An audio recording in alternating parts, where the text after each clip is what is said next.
इस देश में बेरोजगारी, कम आय और महंगाई से जूझते हुए लोगों के सस्टेनेंस के लिए भी अगर आप कुछ सहयोग करते हैं तो क्या वो रेवड़ी है?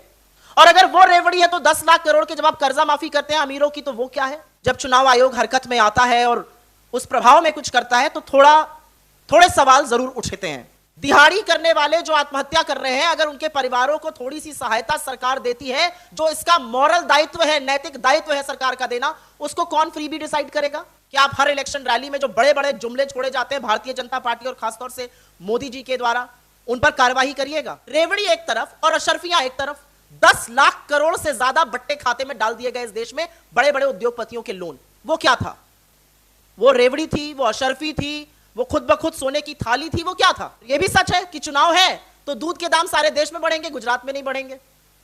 सीएनजी और पीएनजी के दाम सारे देश में बढ़ेंगे, गुजरात में घटाए जाएंगे। अमित शाह जी गुजरात में जाकर फ्री सिलेंडर का दावा करते हैं। ऐसा दावा तो प्रधानमंत्री जी ने और अमित शाह जी ने यूपी में किया था। दिवाली में कितने लोगों को फ्री सिलेंडर होली दिवाली मिला, इसका भी उल्लेख हो जाए। हमने चुनाव आयोग को सिर्फ ये याद दिलाया कि बहुत सारी ऐसी बातें, चाहे वो सांप्रदायिक बयानबाजी हो, चाहे वो नफरती भाषण हो, चाहे वो चुनाव आयोग की अपनी गाइडलाइंस का उल्लंघन हो, वो लगातार कुछ राजनीतिक दलों ने और खासतौर पर पदों पर बैठे हुए लोग, चाहे वो मोदी जी हो और अमित शाह जी हो, उन्होंने किया है और इस पर भी एक्शन होना चाहिए। आयोग के सामने एक बहुत बड़ी समस्या है कि किस तरह से नफरती भाषण, सांप्रदायिक बयानबाजी, किस तरह से अनड्यू इन्फ्लुएंस, किस तरह से उनके ही रूल्स का उल्लंघन प्रधानमंत्री मोदी करते हैं लगातार। 16 जुलाई 2022 को प्रधानमंत्री मोदी ने बुंदेलखंड के अपने एक भाषण में पहली बार रेवड़ी शब्द का इस्तेमाल किया। यह चौंकाने वाली बात है और थोड़ी विस्मय वाली बात है कि चुनाव आयोग उसके बाद जागा और उन्होंने फ्रीबीज, रेवड़ी ऐसे शब्दों पर एक बहस करने के लिए राजनीतिक दलों से उनका जवाब मांगा। यह चौंकाने वाली बात इसलिए है क्योंकि इस देश के लोकतंत्र के प्रहरी जो संस्थाएं हैं, जो इंस्टीट्यूशंस हैं, वो इंडिपेंडेंटली एक्ट करें, अपने अधिकार क्षेत्र में एक्ट करें, इसमें हमें कोई समस्या नहीं है। लेकिन प्रधानमंत्री मोदी की 16 जुलाई की रैली के भाषण के बाद जब चुनाव आयोग हरकत में आता है और उस प्रभाव में कुछ करता है तो थोड़े सवाल जरूर उठते हैं उनकी विश्वसनीयता पर, उनकी साख पर, उनकी प्रतिष्ठा पर। और मेरा अपना मानना है कि ये जो रेवड़ी का डिबेट है, जो ये रेवड़ी की चर्चा है, ये कहीं ना कहीं एक गलत दिशा में जा रही है। हम एक लोकतंत्र में रहते हैं जहां पर जनमत सर्वोपरि है। रेवड़ी हो या शर्फी हो या गचक हो, जो भी हो, कुछ चीजों का फैसला एक लोकतंत्र में जनता पर छोड़ देना चाहिए, उनके मत पर छोड़ देना चाहिए, उनके विवेक पर छोड़ देना चाहिए। और जनता चुनाव के बाद आपका सम्मान करती है अगर वो आपकी बातें मानकर आपको जिता देती है और आपको दंड देती है अगर हरा देती है। तो कुछ चीजें जनता के विवेक और मत पर छोड़ देनी चाहिए। उसमें दखल अंदाजी करना मुझे लगता है कहीं ना कहीं लोकतंत्र पर भी सवाल खड़े करता है।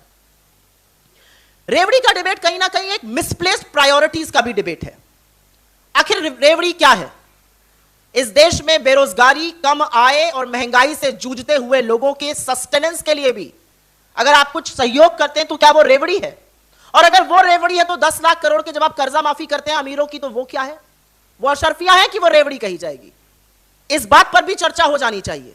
अगर गरीब के लिए कुछ सरकार करेगी, और इंडिया एक वेलफेयर स्टेट है, अगर गरीब के लिए कुछ सरकार करेगी तो उसको रेवड़ी कहा जाएगा, और जो अमीरों के लिए काम होगा उसको क्या कहा जाएगा? वो इंसेंटिव क्यों है? उसमें फिस्कल प्रूडेंस नहीं याद आती है, इसमें फिस्कल प्रूडेंस याद आती है। मैं क्रमवार तरीके से कुछ बातें आपके सामने रख देना चाहती हूं और वो बातें रखनी जरूरी है। सबसे पहले तो अधिकार क्षेत्र का सवाल आता है, ज्यूरिसडिक्शन। चुनाव आयोग ने हमसे जवाब मांगा था और हमने अपने जवाब में यह विस्तृत उल्लेख किया है कि आर्टिकल 324 जो संविधान का है, उसके तहत फ्री एंड फेयर इलेक्शन कराना चुनाव आयोग की जिम्मेदारी है, उनका कार्यक्षेत्र है, उनका कर्तव्य है।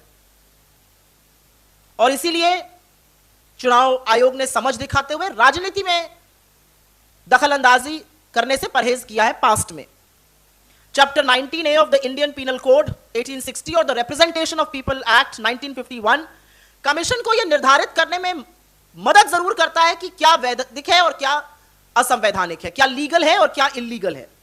और इसी के चलते सांप्रदायिक लफाजी, बयानबाजी, नफरती भाषण और अत्याधिक प्रभाव, अनड्यू इन्फ्लुएंस का समाधान करना आयोग का काम है। लेकिन क्या आयोग का काम यह है कि पॉलिटिकल पार्टीज लोगों के सामने क्या वादे करती हैं और लोग उन वादों से कितना प्रभावित होकर उनको वोट करते हैं, कितना विश्वास जताते हैं? हमारा अपना मानना है कि ये उनके अधिकार क्षेत्र में नहीं है। तो पहली बात हो गई अधिकार क्षेत्र की। दूसरी बात हो गई एनफोर्सेबिलिटी की, कि जो कानून बने हुए हैं उनका कितना पालन हो रहा है, उनकी कितनी देखरेख हो रही है, उनका कितना कार्यवान हो रहा है। हमें यह कहने में बिल्कुल परहेज नहीं है कि हमारा कानून कहता है कि सैन्य बलों का इस्तेमाल चुनाव में कोई राजनीतिक दल नहीं करेगा, लेकिन भारतीय जनता पार्टी ने तमामों पोस्टरों के तहत, भाषणों के तहत प्रधानमंत्री मोदी जी ने और अमित शाह जी ने सैन्य बलों का प्रयोग किया। हम इस पर आयोग के पास गए और आयोग ने उनको क्लीन चिट दी। आयोग के सामने बड़े ज्वलंत मुद्दे हैं और हमारा मानना है कि पहले उन ज्वलंत मुद्दों का निर्वहन कर लीजिए, बाकी बातें तो बाद में करिएगा। चाहे इंडियन रेलवेज का दुरुपयोग करना हो प्रचार के लिए, ऑफिशियल एजेंट्स का बार बार मॉडल कोड ऑफ कंडक्ट का उल्लंघन करना हो, प्रचार प्रसार करना हो निर्धारित समय के बाहर,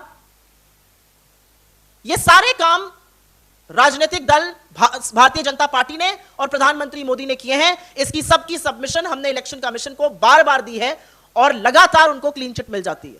तो हमारा अपना मानना है कि सबसे पहले तो जो कानून बने हुए हैं उनको क्रियान्वित किया जाए, बाकी अधिकार क्षेत्र तो बाद में बढ़ाने की बात की जाए।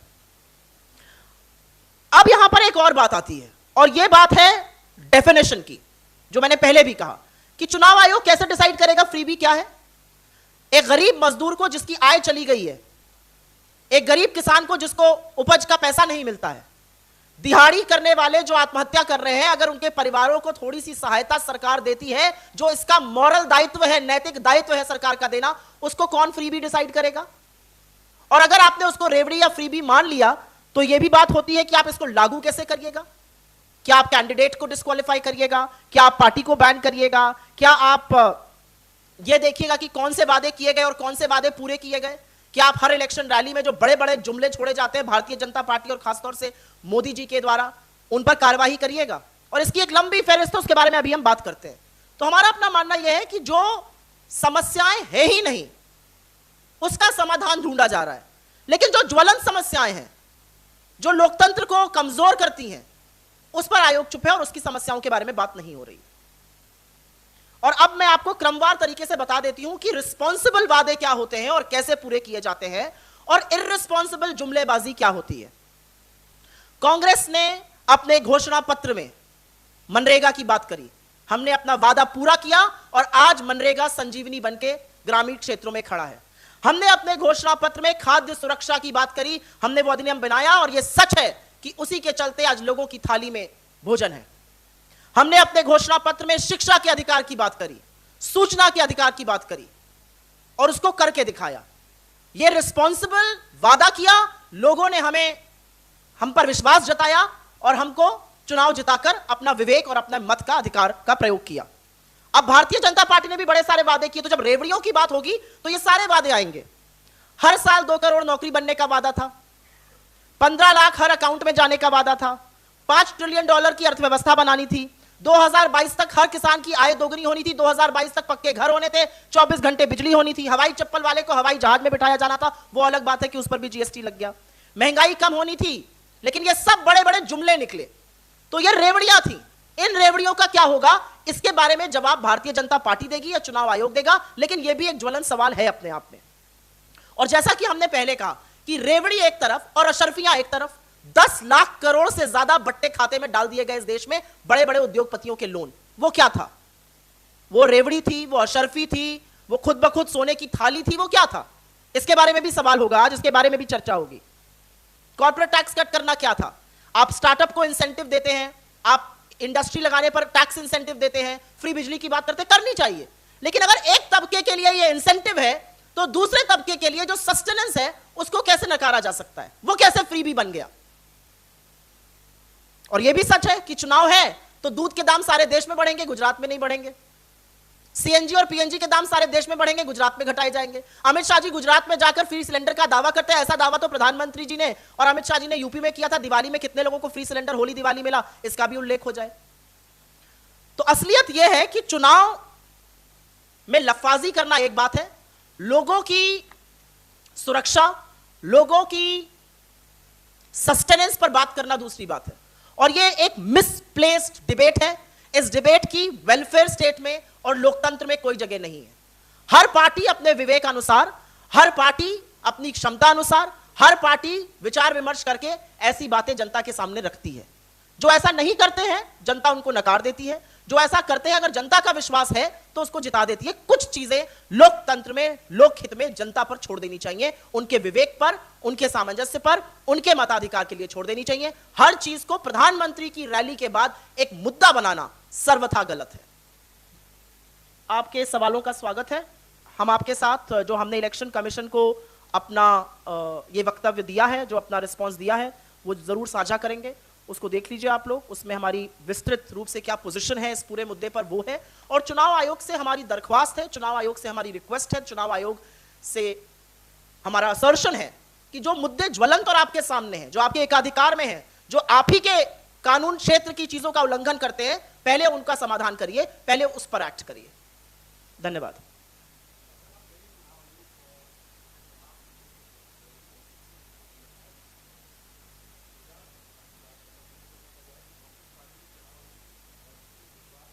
नो, बिल्कुल भी नहीं। हमारा अपना मानना यह है क्योंकि चुनाव आयोग ने इस पर राजनीतिक दलों से जवाब मांगा, हमने अपने जवाब में साफ तौर से यह निहित किया है कि यह आपके कार्यक्षेत्र में नहीं है। और हमने चुनाव आयोग के सामने अपनी बात रखते हुए कहा है कि यह सारी चीजें लोकतंत्र में जनता पर छोड़ देनी चाहिए।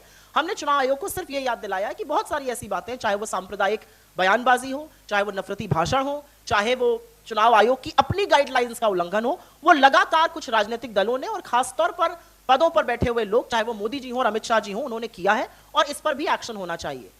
मुझे ऐसा लगता है कि लोकतंत्र के प्रहरी होने के नाते चुनाव आयोग को इस पर सख्त और कड़ी कार्रवाई करना जरूरी है।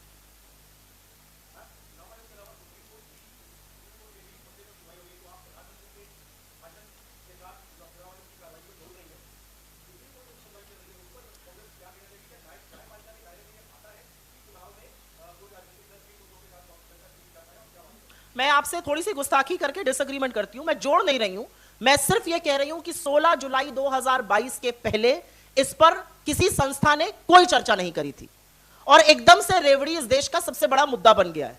यह कैसे संभव है? क्या गरीब की सहायता करना एक वेलफेयर स्टेट में जो हमारा डायरेक्टिव प्रिंसिपल्स है उसके अंतर्गत गलत है? आज सवाल यह है। आज सवाल यह है कि जो सरकार दंभ भरती है फ्री राशन का, जो खाद्य सुरक्षा अधिनियम के तहत जो हमने बनाया दिया जा रहा है, क्या वो गलत है? और अगर वो गलत है तो वो बार बार क्यों बढ़ाई जा रही है उसकी अवधि? क्या चुनाव को ध्यान में रख के बढ़ाई जा रही है या गरीब की सहायता के लिए बढ़ाई जा रही है? आज सवाल ये है। हम बिल्कुल सवाल नहीं उठा रहे, लेकिन हां, हम ये जरूर कह रहे हैं कि ये सारा डिबेट, ये सारा मुद्दा, ये सारी बहस प्रधानमंत्री की बुंदेलखंड की रैली के बाद शुरू हुई थी और ये अपने आप में बहुत सारे सवाल जरूर खड़े कर। हमारी आपत्ति नहीं है, हमारी जो मत है, हमारा जो स्टैंड है, वो चुनाव आयोग के अधिकार क्षेत्र को लेकर है और जो पेंडिंग कानून है उनकी एनफोर्सेबिलिटी को लेकर है। चुनाव आयोग के सामने एक बहुत बड़ी समस्या है कि किस तरह से नफरती भाषण, सांप्रदायिक बयानबाजी, किस तरह से अनड्यू इन्फ्लुएंस, किस तरह से उनके ही रूल्स का उल्लंघन प्रधानमंत्री मोदी करते हैं लगातार। तो पहले इन चीजों को तो सुलझा लें। और अधिकार क्षेत्र की बात हमने इसलिए करी क्योंकि मुझे ऐसा लगता है कि कुछ चीजें लोगों के विवेक पर, लोगों के मत पर छोड़ देनी चाहिए। अगर लोगों को लगता है कि हम मनरेगा कर सकते थे तो लोगों ने विश्वास जताया और हमने वो करके दिखाया। यह अलग बात है कि प्रधानमंत्री मोदी ने भी एक लंबी फेहरिस्त दी थी अपने चुनावी भाषणों में, उसमें से कुछ करना तो दूर अभी अच्छे दिन का इंतजार ही करा रहे हैं। यह अलग बात है कि अच्छे दिन का आप नाम नहीं लेती है भारतीय जनता पार्टी। यह अलग बात है कि 2 करोड़ सालाना रोजगार की बात नहीं करती है। यह अलग बात है कि आप $5 ट्रिलियन की इकोनॉमी की कोई बात नहीं करता, 3 ट्रिलियन पे तालियां बजाई जाती हैं। तो मेरा अपना मानना यह है कि अधिकार क्षेत्र और प्रायोरिटीज, रेवड़ी क्या है, यह भी अपने आप में एक डिबेट है। हो सकता है कि किसी गरीब के लिए फ्री राशन मिलना जरूरी है, सहयोग है, यह सरकार का कर्तव्य है। और जो सरकार कॉर्पोरेट टैक्स काटती है वो यहां पर रेवड़ी की बात करेगी। आपको सारी फिस्कल प्रूडेंस, सारा राजकोष तभी याद आता है जब गरीब के लिए कोई बात करी जाती है। आज मिड डे मील क्यों जरूरी है? क्योंकि मिड डे मील कुपोषण का शिकार होते हुए बच्चों के लिए संजीवनी बनती है। अब उसको भी क्या आप रेवड़ी कहने लगिएगा? तो सिंपल हमारी बात यह है कि हमारी आपत्ति या हमारा मत जो है वो कार्यक्षेत्र का है और लोगों के विवेक के साथ उस पर सामंजस्य बिठाने का है।